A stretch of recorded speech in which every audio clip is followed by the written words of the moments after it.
The cardboard box hit my chest with a dull thud as my father's voice shattered everything I thought I knew about family. "You're no longer my son," Robert screamed, his face red with fury I had never seen before. The contents of my desk scattered across the concrete floor of our construction company office. 5 years of building this business together, and now Derek stood behind Dad, watching with cold satisfaction as I stumbled backward. "Get out," Dad continued, his voice cracking.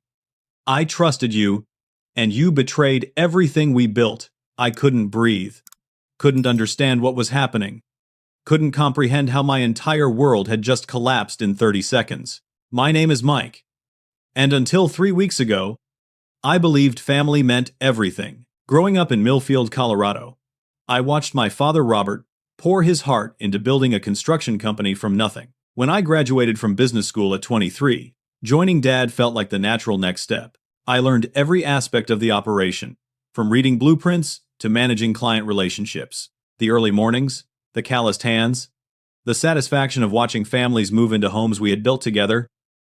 These moments defined who I was.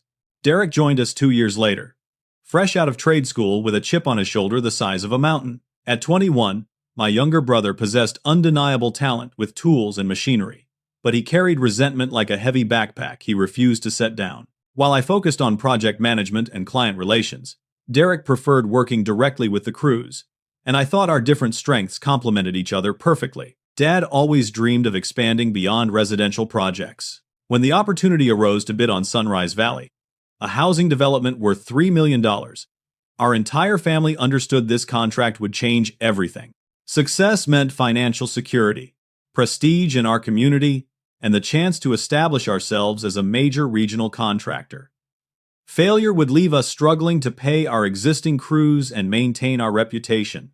During the past year, I dedicated countless hours preparing our proposal for Sunrise Valley.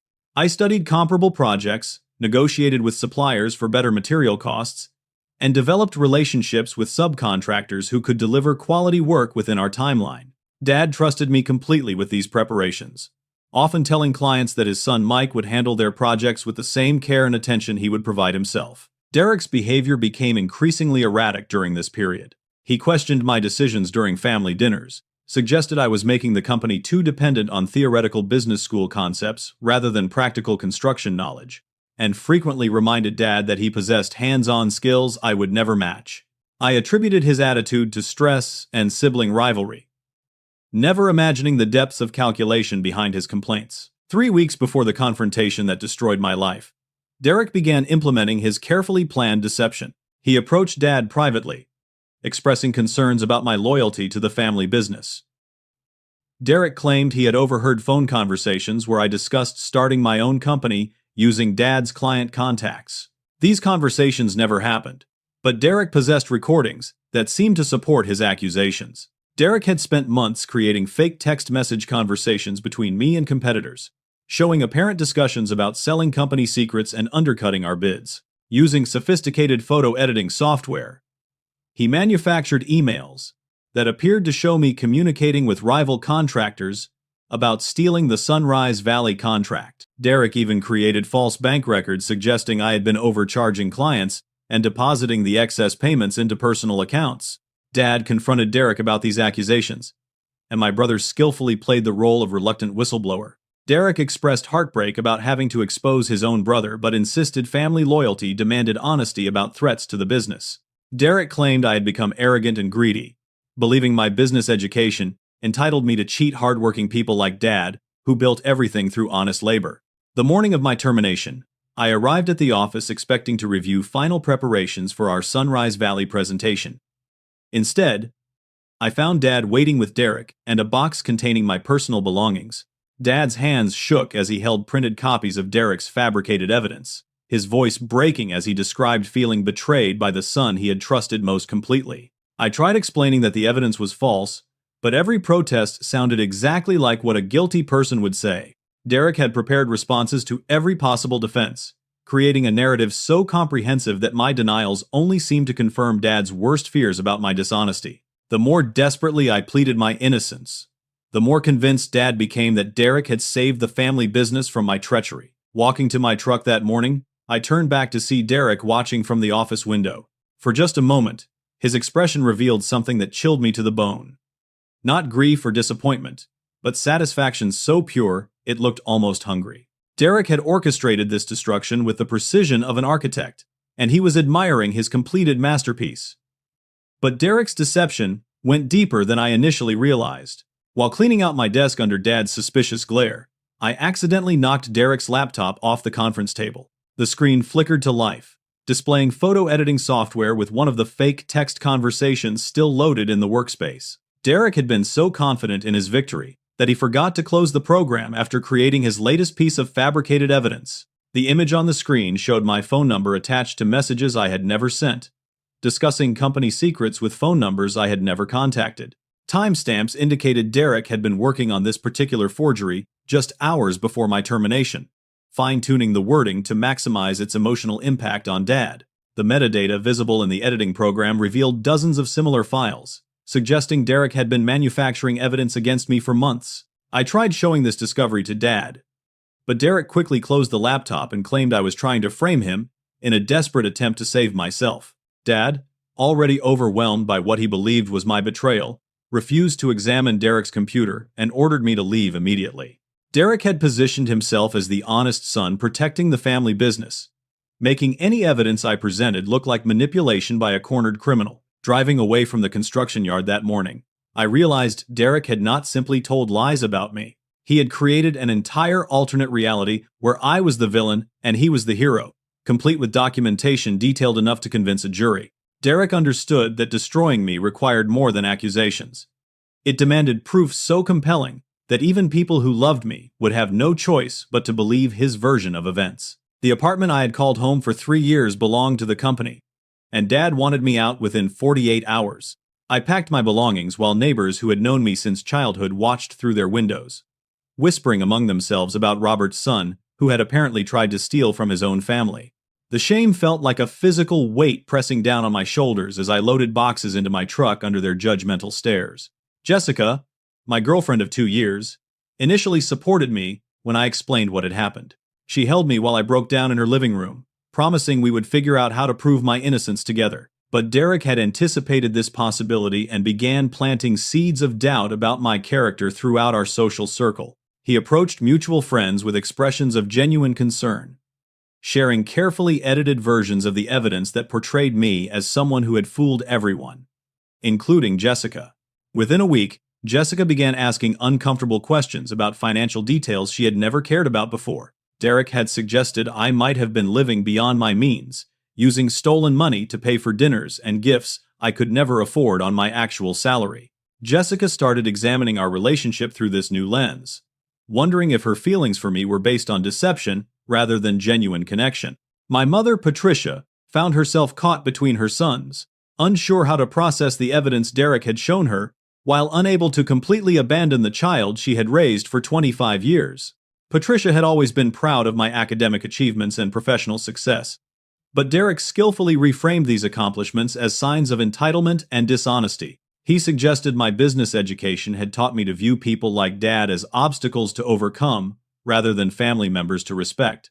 The hardware store job represented my only option for immediate income, since word of my supposed betrayal had spread throughout the local construction community. Bill Thompson, the store owner, hired me despite knowing about the accusations, claiming everyone deserved a chance to prove themselves through honest work. The 20% pay reduction from my previous salary meant moving into a studio apartment on the rough side of town, but at least I could maintain basic independence while searching for ways to clear my name. Derek wasted no time consolidating his newfound position within the company. Dad promoted him to project manager, giving him access to client relationships and financial decisions I had previously handled. Derek accepted these responsibilities with apparent reluctance, telling Dad he never wanted to gain advancement through his brother's downfall but felt obligated to help the family business recover from my betrayal. This false humility made Derek appear noble while reinforcing Dad's belief that I had been unworthy of the trust placed in me. Our former clients received carefully crafted explanations from Derek about my departure, each conversation designed to protect the company's reputation while ensuring I could never return to the construction industry in our region. Derek portrayed himself as someone who had discovered my deception despite loving me as a brother, making his decision to expose the truth appear both courageous and heartbreaking. Several clients expressed admiration for Derek's integrity and assured Dad they would continue working with someone who clearly shared his values. Derek began dating Amanda Sterling, who had been one of my closest friends since high school. Amanda possessed extensive knowledge about my personal life and professional relationships, information Derek needed to maintain his fabricated narrative about my character. Their relationship appeared genuine from the outside, but I suspected Derek was using Amanda to monitor my activities while simultaneously isolating me from remaining sources of emotional support within our social network. My attempts to explain the truth to former friends and colleagues met with polite skepticism or outright hostility. Derek had done his groundwork thoroughly, sharing just enough evidence to make his accusations appear credible without revealing the full scope of his manipulation. People who had known me for years began questioning their own judgment, wondering how they had failed to notice signs of the greed and dishonesty Derek described so convincingly. Working at the hardware store brought unexpected lessons about human nature and community dynamics. Customers who recognized me from my previous life treated me with mixture of pity and suspicion, some offering uncomfortable sympathy, while others made pointed comments about family loyalty and personal responsibility. These interactions reminded me daily that Derek had not simply damaged my relationship with Dad. He had systematically destroyed my reputation throughout the entire community where I had planned to build my future. 3 months after my termination, I discovered Derek's next level of deception while emptying trash outside his apartment building. Among the discarded papers, I found receipts showing Derek had been selling company materials to independent contractors at significant markups, pocketing the profits while recording the transactions as legitimate business expenses. The receipts bore his signature and detailed descriptions of items that should have been used on our current projects. I approached Dad with this evidence, hoping to finally prove Derek was the actual thief in our family. But Derek had prepared for this possibility by telling Dad I might attempt to frame him out of desperation and revenge. Derek claimed he had suspected I might try manufacturing evidence against him, and he suggested my discovery of the receipts proved I had been monitoring his activities in stalker-like behavior that demonstrated my unstable mental condition. Dad refused to examine the receipts seriously, instead expressing concern about my apparent inability to accept responsibility for my actions and move forward with my life.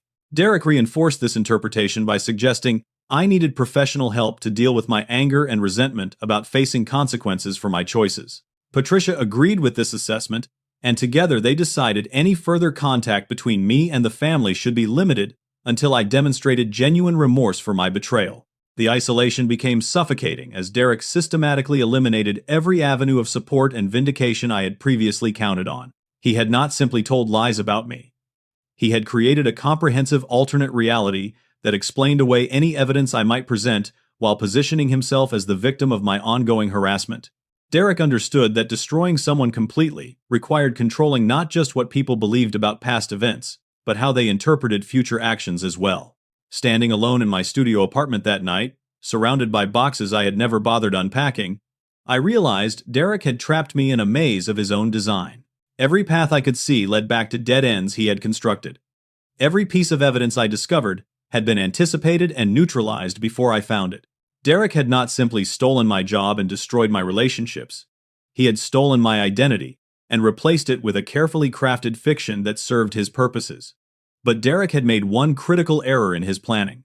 His greed was beginning to exceed his caution, and the receipts I had found represented just the beginning of financial crimes that would ultimately expose his true nature to everyone he had manipulated. 3 months of exile had worn me down to someone I barely recognized. The confident project manager, who had once coordinated million-dollar construction projects, now struggled to afford groceries and basic necessities. My savings were nearly depleted, my credit cards approaching their limits, and my prospects for finding better employment remained non-existent as long as Derek's version of events dominated local perceptions about my character and reliability. Jessica finally ended our relationship during a painful conversation where she admitted she could no longer distinguish between the person she had fallen in love with and the manipulative criminal Derek had described so convincingly. She returned the engagement ring I had given her 6 months earlier, explaining that our future plans had been based on financial stability I had apparently achieved through deception. Watching her walk away felt like losing another piece of my former life, another connection Derek had successfully severed through his methodical campaign of character assassination. Patricia stopped returning my phone calls entirely after Derek convinced her that my continued contact was preventing the family from healing and moving forward. Derek suggested my calls were attempts at emotional manipulation, designed to create guilt and division rather than genuine efforts to repair our relationships. He pointed out that truly remorseful people accepted consequences for their actions, without constantly trying to shift blame or maintain control over family members they had wronged. Dad went further, removing me from the family health insurance plan and officially changing the company emergency contact information to reflect Derek as his primary son and business heir. These administrative changes carried symbolic weight that cut deeper than their practical impact, representing formal acknowledgement that I no longer existed within the family structure I had helped build and maintain throughout my adult life. Derek capitalized on my absence by positioning himself as the son who had always been more committed to the family business than personal ambition. He worked longer hours than necessary, arriving early and staying late to demonstrate dedication that contrasted sharply with what he described as my previous entitlement and corner-cutting. Dad began praising Derek's work ethic in conversations with clients, explaining how his younger son possessed the authentic commitment to craftsmanship and customer service that defined their company's values. The Sunrise Valley contract became Derek's opportunity to prove himself worthy of Dad's complete trust and confidence. Derek successfully secured the $3 million project by presenting refined versions of the proposals I had developed, taking credit for research and relationship building I had completed during the previous year. Dad celebrated this achievement as evidence that Derek possessed business instincts superior to my academic theories and impractical approaches to client relations. Derek's newfound success enabled him to purchase an expensive truck and update his wardrobe to reflect his enhanced status within the company. He claimed these improvements were funded by salary increases and performance bonuses, but the timeline seemed accelerated compared to normal business growth patterns. Derek also began displaying knowledge about financial matters that exceeded what his trade school background and limited business experience should have provided. Working at the hardware store exposed me to conversations among local contractors, who discussed current projects and industry developments. During one particularly revealing exchange, I overheard two suppliers discussing how Derek had approached them months earlier about purchasing materials for personal projects at discounted rates. These suppliers assumed Derek was working on his own home renovation or helping friends with small jobs, not realizing he was systematically stealing from the family company to establish independent income streams. This discovery prompted me to investigate Derek's activities more carefully, using my insider knowledge of construction industry practices to identify potential areas of financial manipulation. I realized Derek's access to company purchasing systems and vendor relationships provided numerous opportunities for the kind of theft the receipts had suggested. Derek could easily create legitimate-looking transactions that diverted materials and funds to personal use, while maintaining plausible explanations for any discrepancies that might surface during routine accounting reviews. I began documenting Derek's pattern of material theft by tracking serial numbers on equipment and supplies that should have been used on specific company projects. By visiting construction sites where our crews were working and comparing actual materials to purchase orders and delivery records, I discovered systematic discrepancies that suggested ongoing embezzlement on a scale much larger than the isolated receipts had indicated. Derek's system involved creating phantom expenses for legitimate projects, ordering additional materials beyond what was actually needed, and then selling the excess inventory to independent contractors at market prices, while reporting the sales as business expenses or equipment losses. This approach generated substantial personal income, while making his theft appear to be normal business operations with minor inefficiencies rather than deliberate fraud. My investigation revealed that Derek's embezzlement had been occurring for over a year, beginning long before he fabricated evidence to destroy my reputation and secure my removal from the company. Derek had not targeted me because of personal resentment or sibling rivalry. He had identified me as the primary obstacle to expanding his criminal activities within the family business. My involvement in financial oversight and vendor relationships made his theft risky as long as I remained in a position to discover inconsistencies or ask uncomfortable questions. The fake evidence and character assassination represented Derek's solution to a practical problem rather than emotional revenge against a brother he envied. Derek needed me gone, so he could implement larger-scale embezzlement schemes without fear of detection, and he needed Dad to trust him completely so he could gain access to higher-level financial controls and decision-making authority within the company structure. But Derek's most shocking deception was still hidden beneath the surface of what I had already discovered. While examining company bank records I had obtained through legitimate channels, I found evidence that Derek had been forging Dad's signature on checks and redirecting company funds to accounts he controlled secretly. Derek had created an elaborate system of financial fraud that went far beyond selling stolen materials to independent contractors.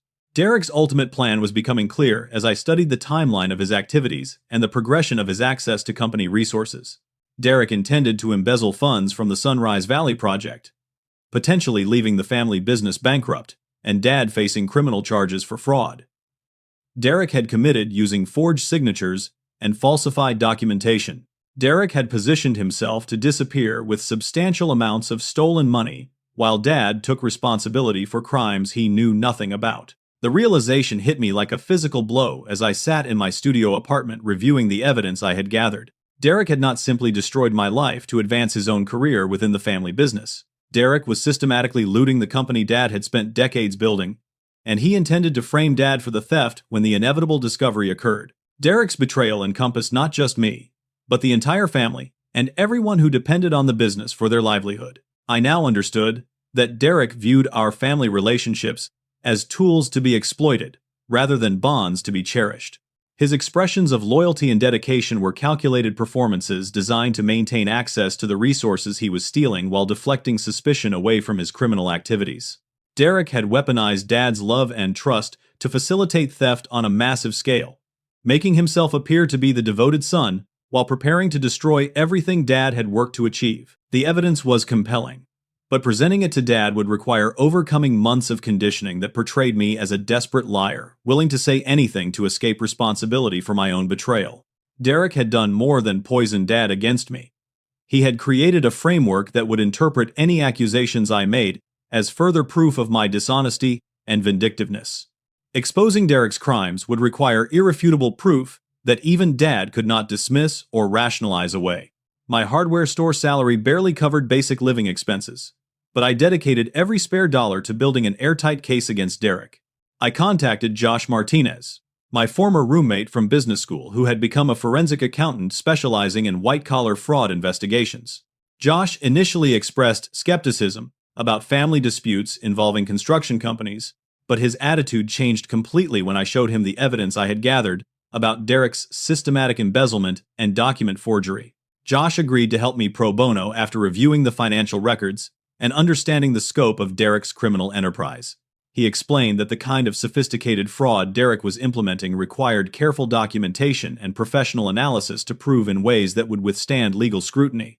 Josh's forensic accounting expertise provided the credibility my accusations would need to overcome Derek's previous character assassination and Dad's conditioned distrust of my motives. We developed a systematic approach to gathering evidence that would trace Derek's criminal activities from their beginning to their current scope.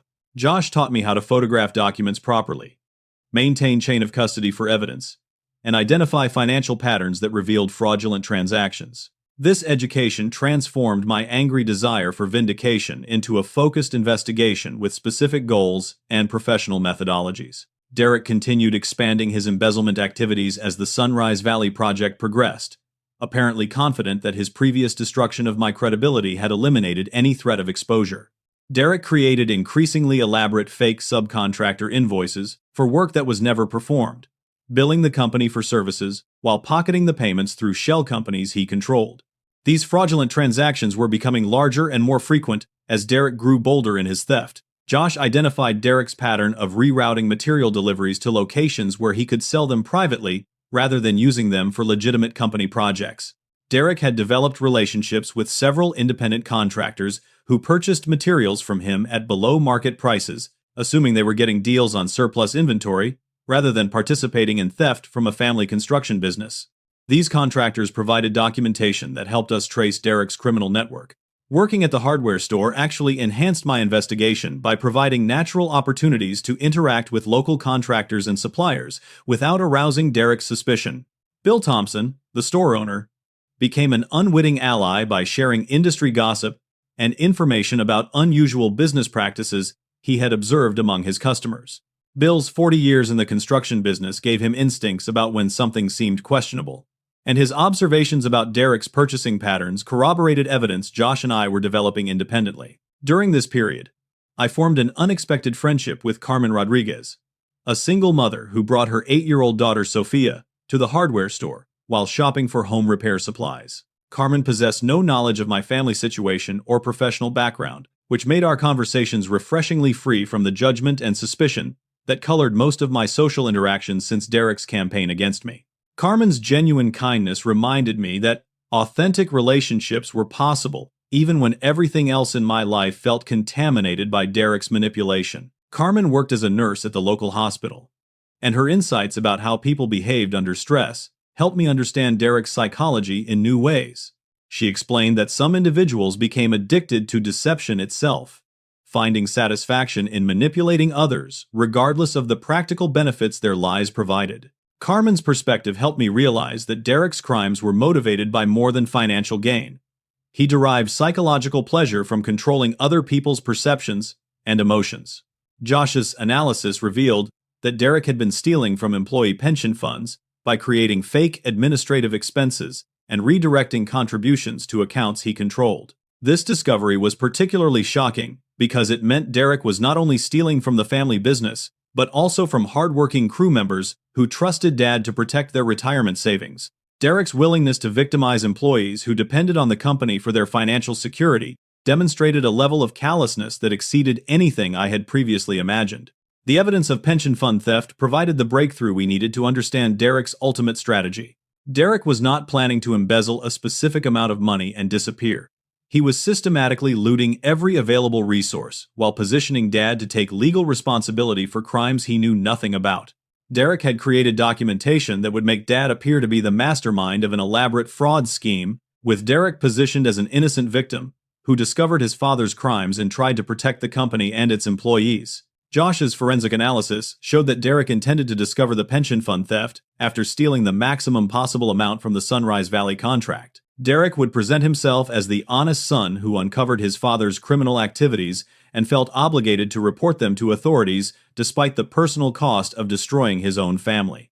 This narrative would allow Derek to keep the money he had stolen while appearing to be a hero who chose justice over family loyalty. The sophistication of Derek's plan revealed extensive preparation and research into white-collar crime investigation procedures. Derek understood how forensic accountants would analyze company records, and he had structured his theft to create evidence patterns that would implicate Dad while making his own activities appear legitimate or, at worst, the result of poor oversight rather than deliberate fraud. Derek had studied our case better than we initially studied his. But Derek made one critical error that Josh's expertise helped us identify and exploit. Derek's computer skills, while sufficient for photo editing and document forgery, were inadequate for the sophisticated financial fraud he was attempting. Derek had failed to understand how digital transactions created permanent records that could be traced through multiple systems, and he had left digital fingerprints throughout his criminal network that professional analysis could identify and document. Josh discovered that Derek had used the company credit card for personal purchases by creating fake vendor accounts that corresponded to legitimate business expenses. Derek would submit receipts for construction materials or services, but the payments actually went to shell companies that immediately transferred the funds to Derek's personal accounts. This system generated detailed electronic records that revealed the true destinations of company money, despite Derek's efforts to disguise the transactions. The most damaging evidence came from Derek's attempt to hack my email account and send fake messages that would frame me for embezzlement. Derek's amateur understanding of computer security led him to use his own internet connection and devices for this operation, creating an electronic trail that definitively linked him to the fabricated evidence he had used to destroy my reputation. Josh's digital forensics analysis could prove not only that the messages were fake, but that Derek had created them using his own computer equipment. As our investigation neared completion, I realized Derek's biggest miscalculation was underestimating how much his own greed would accelerate his criminal timeline. Derek's plan required patience and restraint to avoid detection, but his increasing success made him bold and careless. Derek was stealing larger amounts more frequently, creating more evidence and taking greater risks because he believed his previous manipulation had eliminated any threat of discovery. Josh and I spent weeks organizing our evidence into a presentation that would overwhelm Derek's defenses and convince Dad of the truth despite months of conditioning that portrayed me as unreliable and vindictive. We needed documentation so comprehensive and professionally analyzed that even Derek's manipulative skills could not explain away or rationalize the scope of his criminal enterprise. The moment of confrontation was approaching, and I felt a mixture of anticipation and dread about finally revealing the truth that would destroy Derek's carefully constructed fiction while potentially saving Dad from criminal charges he did not deserve. 6 months of exile and investigation had prepared me for this confrontation, but I still worried that Derek's psychological hold over Dad might prove stronger than even irrefutable evidence of criminal fraud. Derek's growing confidence in his criminal enterprise made him sloppy in ways that ultimately accelerated his downfall. His success with the Sunrise Valley project and his complete control over Dad's trust led Derek to believe he had eliminated all threats to his activities. But Derek failed to consider that his own greed would create patterns visible to anyone with the expertise and motivation to look carefully at company financial records and business practices. Derek's suspicions about my activities began when several contractors mentioned seeing me around town, asking questions about material purchases and vendor relationships. Derek initially dismissed these reports as desperate attempts by a disgraced former employee to find evidence of wrongdoing where none existed. But when his girlfriend Amanda mentioned that people were discussing my investigation, Derek realized I might pose a threat to his criminal enterprise that he had not anticipated or prepared for. Derek planted Nathan Cross, one of his drinking buddies, to monitor my activities at the hardware store and report back about conversations I was having with customers and suppliers. Nathan posed as a regular customer while actually gathering intelligence about my investigation and any evidence I might be developing against Derek. This surveillance made me more careful about my research activities, but it also confirmed that Derek was worried about something more serious than family embarrassment.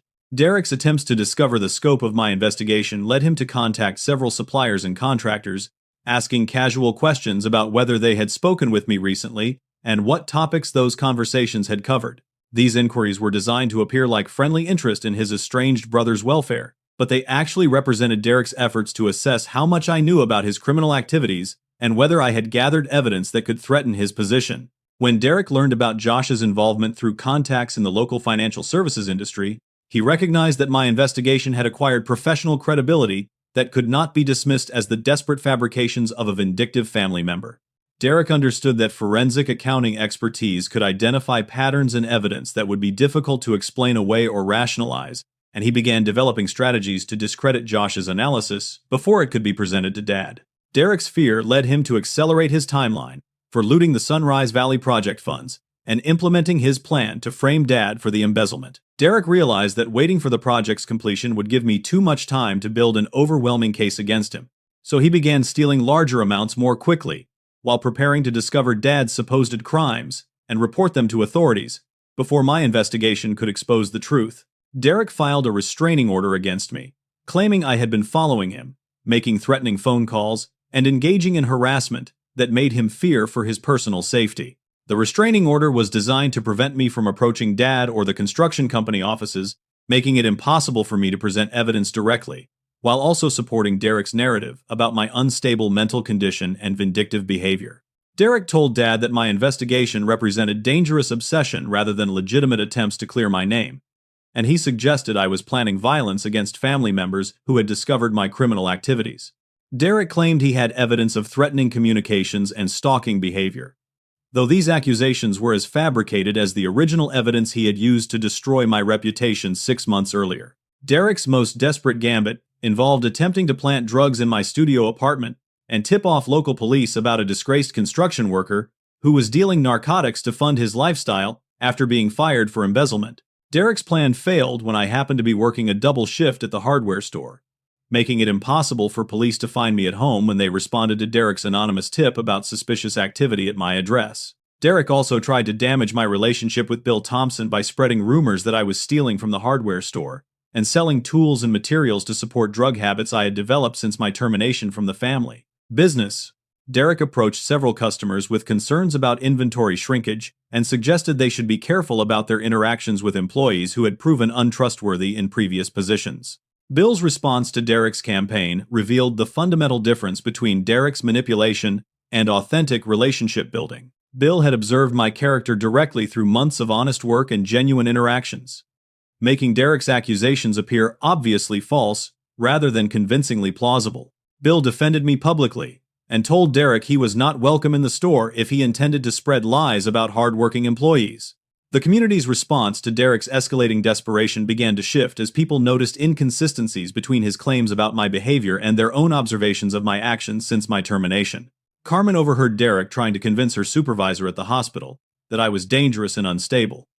But Carmen's personal knowledge of my character made Derek's accusations seem questionable rather than credible. Several contractors quietly approached me with concerns about Derek's business practices, sharing observations about irregularities they had noticed, but previously attributed to normal inefficiencies rather than deliberate fraud. These contractors had been uncomfortable questioning the son of a respected businessman like Dad, but Derek's obvious campaign against me made them reconsider whether their suspicions about his activities might be justified. Josh and I used Derek's growing desperation to our advantage by allowing him to believe he was successfully monitoring our investigation while actually providing him with false information about our timeline and evidence. Derek's surveillance revealed his own activities and priorities, helping us understand which aspects of his criminal enterprise he was most concerned about protecting and which evidence would be most damaging to his position. Derek's psychological pressure increased as the walls closed around his criminal activities, and his control over family dynamics began to slip. Derek had built his entire scheme on maintaining absolute trust from Dad while ensuring I remained completely discredited and isolated from family support. But Derek's increasingly erratic behavior was undermining both pillars of his strategy. Dad began noticing discrepancies between Derek's explanations for various business decisions and the actual outcomes of those choices. Derek's attempts to accelerate his embezzlement timeline created obvious problems with project budgets and vendor relationships that required increasingly elaborate explanations. Dad trusted Derek completely, but he was not stupid, and some patterns were becoming difficult to ignore, even for someone who wanted to believe his remaining son was honest and competent. Derek's final desperate move involved hacking my email account to send fabricated messages to Dad that appeared to confess my guilt and apologize for the crimes Derek had originally accused me of committing. These fake emails were designed to provide Dad with closure while reinforcing Derek's narrative about my character and criminal activities. Derek believed this evidence would permanently close any possibility of my rehabilitation while giving him cover to complete his theft of Sunrise Valley funds. But Derek's lack of technical sophistication created exactly the kind of digital evidence Josh needed to prove Derek's entire campaign against me was based on fabricated documentation.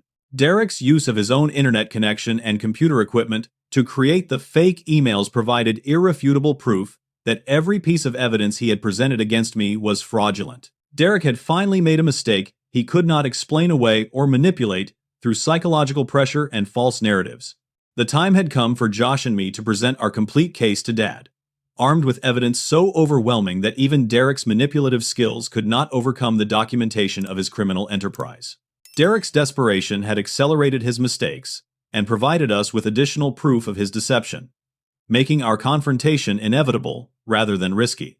6 months after Dad disowned me in the construction company office, I walked through those same doors carrying a folder that contained evidence capable of destroying everything Derek had built through lies and manipulation. Josh accompanied me as my expert witness, bringing professional credibility that Derek could not dismiss as family bias or personal vendetta. Dad initially refused to see me, but Josh explained we had information about financial crimes that threatened the business and required immediate attention regardless of family politics. Dad's face showed the strain of months, believing his eldest son had betrayed everything he valued most. The confidence and warmth that had once defined his personality had been replaced by suspicious caution and defensive anger that broke my heart even as I prepared to vindicate myself. Dad sat behind his desk like a judge preparing to hear final arguments in a case he believed had already been decided through overwhelming evidence of my guilt and Derek's innocence. I began our presentation by acknowledging Dad's pain and expressing genuine sorrow for the family conflict Derek's lies had created. I explained that Josh's forensic analysis had uncovered financial fraud within the company that went far beyond personal disputes between brothers, and I asked Dad to examine the evidence with the same objectivity he would apply to any other business matter that threatened his livelihood and reputation. Josh presented his findings systematically, starting with documentation that proved Derek had been systematically stealing from company accounts through fake vendor invoices and shell companies. Josh's analysis showed that Derek had embezzled over $200,000 during the past year, using increasingly sophisticated methods to disguise his theft as legitimate business expenses. The evidence included bank records, canceled checks, and electronic transaction logs that traced stolen funds directly to Derek's personal accounts. Dad's initial response combined disbelief with defensive anger, insisting that Derek would never steal from the family business, and suggesting that Josh had been paid to fabricate evidence against an innocent person. Dad pointed out that Derek had been working harder than ever since my departure, arriving early and staying late to demonstrate dedication that contradicted any accusations of criminal behavior. Dad's trust in Derek was so complete that he initially refused to accept documentation that challenged his fundamental beliefs about which son deserved his confidence. Derek arrived during the middle of our presentation, immediately recognizing the threat our evidence posed to his entire criminal enterprise. Derek tried to control the situation by accusing me of harassment and restraining order violations, claiming he had legal documentation that proved my instability and vindictive character. Derek demanded that Dad call police to remove me from company property, but Josh calmly explained that we were presenting evidence of financial crimes that required examination before any other considerations. Derek's strategy involved portraying our evidence as sophisticated fabrications, created by a disgraced former employee who had paid experts to support false accusations against the brother who exposed his original crimes. Derek suggested that my business school education had taught me to manipulate financial records and that Josh was either incompetent or corrupt for supporting obviously fraudulent claims. Derek maintained his calm, reasonable demeanor while positioning himself as the victim of an elaborate frame-up operation. Josh methodically countered Derek's accusations by presenting digital forensics evidence that proved Derek had created the fake emails and text messages he had used to destroy my reputation 6 months earlier. Josh's analysis showed that these fabricated communications had been created using Derek's personal computer equipment and internet connection, making it impossible for Derek to claim innocence or suggest that someone else had framed him for crimes he did not commit. The digital evidence hit Derek like a physical blow, because it proved not only that his accusations against me were false, but that Derek had engaged in elaborate criminal deception to manipulate Dad's emotions and business decisions. Josh's forensic analysis demonstrated that Derek had spent months planning and implementing a campaign of character assassination based entirely on fabricated documentation designed to eliminate me as an obstacle to his embezzlement activities. Dad's expression changed as the scope of Derek's deception became undeniable through professional analysis that could not be dismissed as family bias or personal vendetta. Dad realized that his trust and love had been weaponized by someone who viewed family relationships as tools for criminal exploitation, rather than bonds of mutual support and loyalty. The evidence showed that Derek's expressions of dedication and concern had been calculated performances designed to facilitate theft rather than genuine emotions. Derek became increasingly erratic as our evidence dismantled his carefully constructed narrative and exposed the criminal enterprise he had built using Dad's trust and my exile. Derek accused me of mental instability and suggested that my investigation represented dangerous obsession rather than legitimate attempts to prove innocence.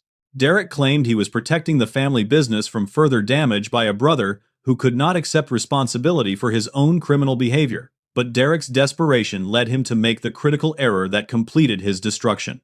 In his rage and panic, Derek revealed information he could only have known if he was intimately familiar with the criminal activities Josh had documented. Derek accidentally admitted details about the fake subcontractor invoices and shell company transactions, providing verbal confession that supported every aspect of our written evidence. Derek's final mistake involved revealing his ultimate plan during his emotional breakdown in Dad's office. Derek confessed that he had intended to frame Dad for the embezzlement by creating documentation that would make him appear to be the mastermind of the fraud scheme. Derek explained that his plan required eliminating me from the company so he could steal as much money as possible before discovering Dad's crimes and reporting them to authorities while positioning himself as an innocent victim. The revelation that Derek had planned to send Dad to prison for crimes Derek himself had committed finally broke through every psychological defense Derek had constructed around his deception. Dad realized that Derek's expressions of loyalty and dedication had been part of an elaborate scheme to destroy both of his sons while stealing everything Dad had worked decades to build. Derek had not simply betrayed me. He had betrayed the entire family while manipulating Dad's love to facilitate crimes that could have resulted in criminal charges and financial ruin. Derek also confessed to sabotaging several construction projects to make me appear incompetent, admitting that his actions had put worker safety at risk and could have resulted in serious injuries or deaths. Derek's willingness to endanger innocent people to advance his criminal scheme demonstrated a level of callousness that shocked even me, despite months of investigating his activities and understanding his manipulative character. Dad's complete emotional collapse lasted several minutes as he processed the magnitude of Derek's betrayal and recognized how thoroughly he had been manipulated into destroying his relationship with his innocent son while empowering the criminal who was systematically looting his business. Dad's grief and rage were painful to witness, but they also represented the beginning of healing and justice after months of living within Derek's fabricated reality. Derek's attempts to minimize his crimes and suggest they were motivated by family loyalty rather than personal greed fell flat in the face of overwhelming evidence that proved the sophisticated and premeditated nature of his criminal enterprise. Derek had not made mistakes or poor decisions. He had implemented a carefully planned scheme to destroy his family while enriching himself through theft and fraud that could have resulted in imprisonment for his innocent father. The confrontation ended with Derek's complete exposure and Dad's recognition that justice required holding Derek accountable for crimes that had damaged not only our family relationships but also the employees and clients who depended on the problems Derek's estate, a company for their livelihoods and financial security. Derek's betrayal encompassed everyone who had trusted him, making his crimes about more than family dynamics or business disputes. The district attorney's office moved quickly once Josh presented our evidence of Derek's criminal enterprise. The forensic documentation of embezzlement, fraud, and document forgery provided prosecutors with a comprehensive case that Derek could not dispute or explain away through manipulation and false narratives. Within 72 hours of our confrontation in Dad's office, Derek was arrested on multiple felony charges that carried potential sentences of 5 to 10 years in state prison. Derek's attempts to maintain innocence crumbled when faced with digital evidence that proved his creation of fake documents and electronic records that traced stolen funds directly to his personal accounts. Derek's attorney advised him to accept a plea agreement rather than risk a jury trial with evidence so overwhelming that conviction on all charges would result in maximum sentencing. Derek's guilty plea included admissions of embezzlement, fraud, document forgery, and criminal conspiracy that vindicated me completely while ensuring appropriate consequences for his crimes. The recovery of stolen funds required extensive forensic accounting to trace Derek's criminal network and identify all assets he had hidden through shell companies and fake accounts. Josh worked with federal investigators to recover over $150,000 from Derek's various hiding places, though approximately $50,000 had already been spent on Derek's truck, clothes, and personal expenses that could not be recovered. The business survived Derek's theft, but the financial damage created challenges that would require months of careful management to overcome completely. Dad's public apology took place in front of the entire company workforce, with additional statements to clients and community members who had believed Derek's lies about my character and criminal behavior. Dad admitted he had been completely wrong to believe Derek's accusations without investigation, and he acknowledged that his failure to trust me had enabled Derek to continue his criminal activities while destroying our family relationships through manipulated emotions and fabricated evidence. Dad offered me full partnership in the business rather than simple employment, recognizing that my investigation had saved the company from potential bankruptcy and protected him from criminal charges he would have faced when Derek's plan to frame him for embezzlement reached completion. Dad also implemented new financial controls and transparency measures based on Josh's recommendations to prevent future fraud and ensure that no single person could manipulate company resources without oversight and accountability. Patricia's tearful apology included acknowledgement that she had allowed Derek's manipulation to override her maternal instincts and knowledge of my character. Patricia admitted she had known something felt wrong about Derek's accusations, but had been afraid to challenge Dad's authority and Derek's apparent evidence during a crisis that threatened to destroy our family completely. Patricia's genuine remorse and commitment to rebuilding our relationship helped heal wounds that Derek's lies had created between us. Jessica attempted to reconcile our romantic relationship, but I realized that her willingness to believe Derek's accusations had revealed fundamental weaknesses in our connection that made rebuilding trust inadvisable. Jessica's doubts about my character during the crisis showed that our relationship lacked the deep foundation necessary for long-term partnership and I chose to focus on family healing and business recovery rather than romantic reunion with someone who had abandoned me when I needed support most. My friendship with Carmen deepened as she provided emotional support during the family healing process, without judgment or expectations about outcomes. Carmen's perspective as an outsider who had observed my character during the crisis helped me understand that Derek's betrayal, while painful, had ultimately revealed my own strength and integrity under pressure. Carmen reminded me that surviving Derek's manipulation with my values intact represented a victory that transcended mere vindication or family reconciliation. The construction community's response to the truth about Derek's crimes included apologies from clients and contractors who had believed his lies and shunned me during my exile. Several business owners offered employment opportunities and partnerships that reflected their recognition of my integrity and professional competence. The community support helped restore my reputation completely, while providing opportunities for professional growth beyond the family business if I chose to pursue independent ventures. Derek's letters from county jail attempted to portray himself as someone who had made mistakes rather than committed calculated crimes, and he begged for family support during his legal proceedings. Derek claimed his actions were motivated by feelings of inadequacy and sibling rivalry rather than greed and criminal intent, suggesting that psychological counseling could address the root causes of his behavior and prevent future problems.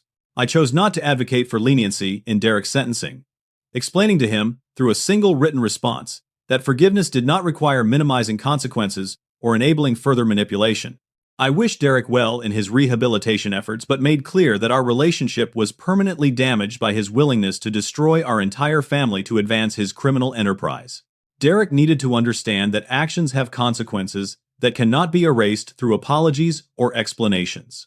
The business not only survived Derek's criminal activities but actually improved as a result of the new transparency measures and enhanced reputation that came from handling the crisis with integrity and accountability.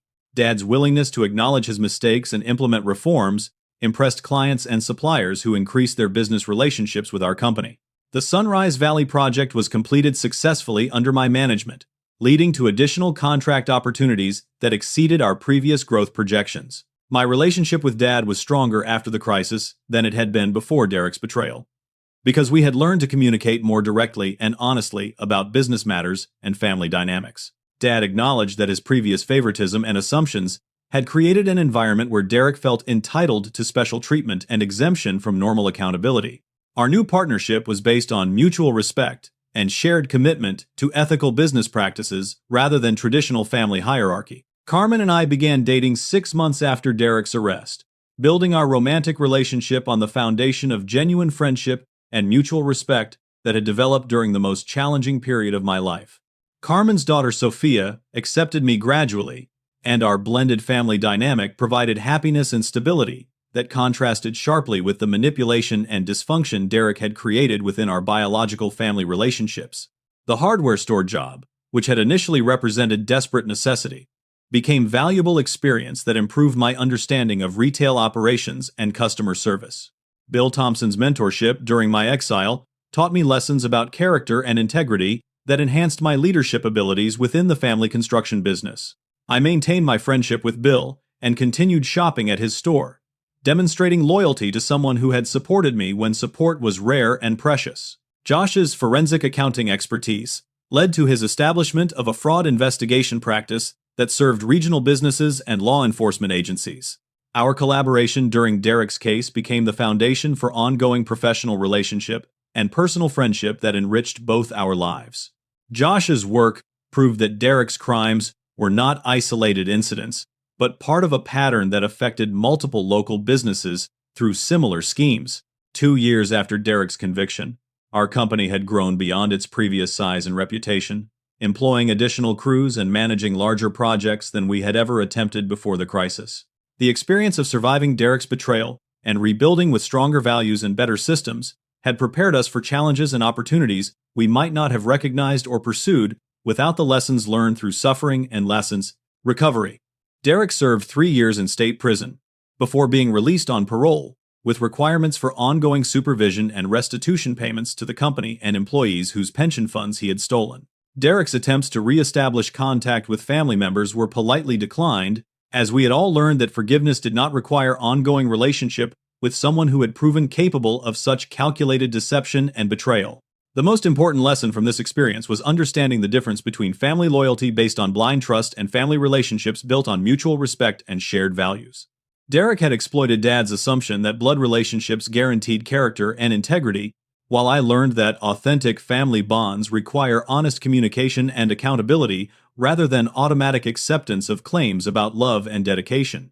Standing in the same construction office where Dad had disowned me 2 years earlier, I reflected on how Derek's betrayal had ultimately strengthened, rather than destroyed, everything that mattered most in my life. I had lost a brother but gained a deeper understanding of my own character and values. I had lost a girlfriend but found someone whose love was based on genuine knowledge rather than superficial attraction. I had lost my job but gained a business partnership built on mutual respect rather than traditional hierarchy. Derek's plan to destroy me had instead revealed my capacity for resilience, integrity, and growth under pressure. His attempt to steal my identity and replace it with criminal fiction had forced me to discover who I really was when everything else was stripped away. Derek had intended to make me suffer, but his betrayal had ultimately made me stronger and more confident in my ability to handle whatever challenges life might present. Sometimes losing everything teaches you what really matters, and sometimes the worst betrayal leads to the best understanding of your own worth and capabilities. Derek had given me an unexpected gift by showing me that my value did not depend on family approval or business success, but on the character I chose to maintain when everything else seemed lost.